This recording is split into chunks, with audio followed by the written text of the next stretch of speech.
human ability to perceive. इंसान के बोध की क्षमता केवल शब्दों को समझने से कहीं परे है।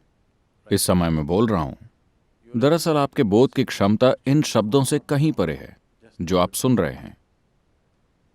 लेकिन चूंकि आपके मन को ट्रेनिंग मिली है कही हुई चीज को न केवल सुनने की बल्कि याद करने की और लिख लेने की। कुछ लोगों के हाथ में बहुत खुजली हो रही है। आपको जो बात काम की लगती है उसे लिखना जरूरी है, Written down. लेकिन मनुष्य का बोध इससे कहीं परे तक जाता है।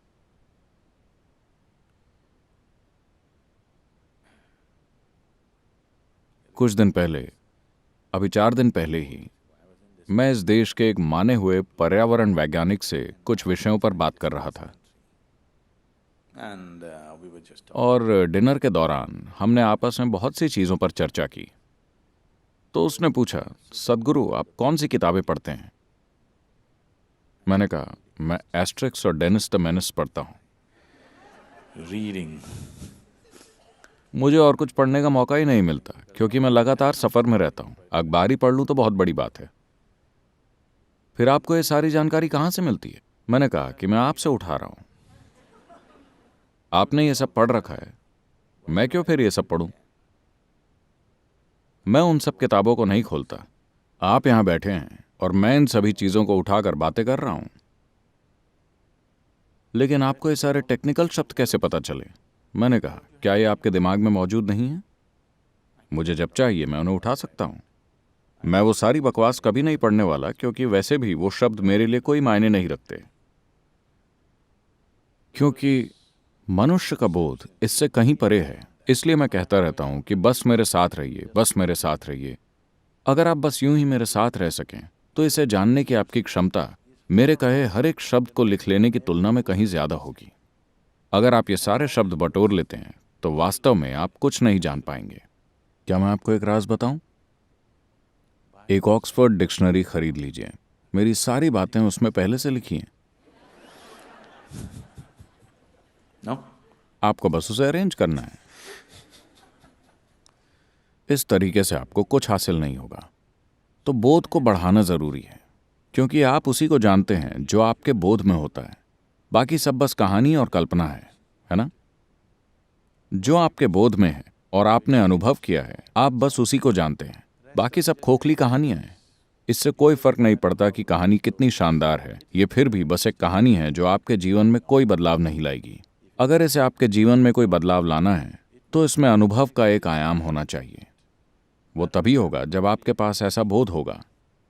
आपने विवेकानंद के बारे में सुना है? He's the first yogi who came. वो पहले योगी थे जो अमेरिका आए थे 1893 में, और उन दिनों एक लहर सी उठा दी।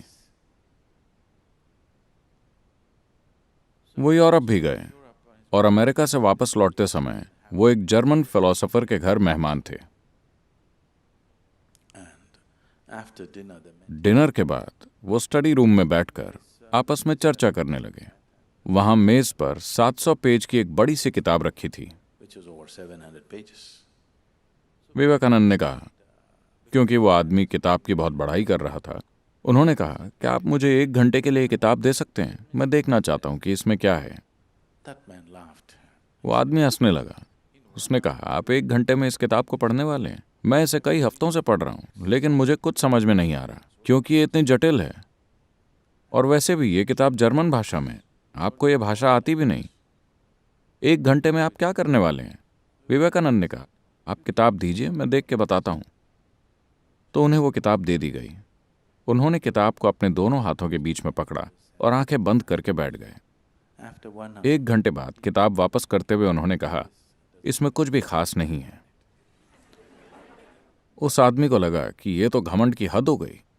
आपने किताब को खोला तक नहीं और आप उसके ऊपर कमेंट कर रहे हैं। आपको ये भाषा तक नहीं आती। so he वो थोड़ा नाराज सा हो गया कि ये कैसी बकवास है। विवेकानंद ने कहा, आप किताब के बारे में कुछ भी पूछ लीजिए, मैं आपको बता दूंगा। ठीक है, पेज 633 में क्या लिखा है? विवेकानंद ने एक एक शब्द दोहरा दिया। you ask any page.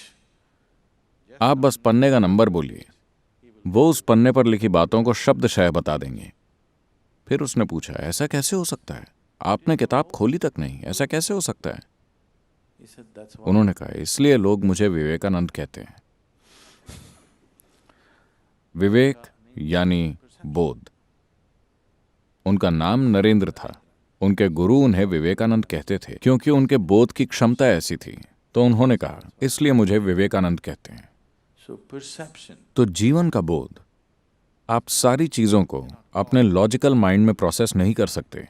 ये इस तरह काम नहीं करता, क्योंकि तर्क जीवन की बहुत सारी चीजों को नकार देता है जिनके बिना आप जी नहीं सकते।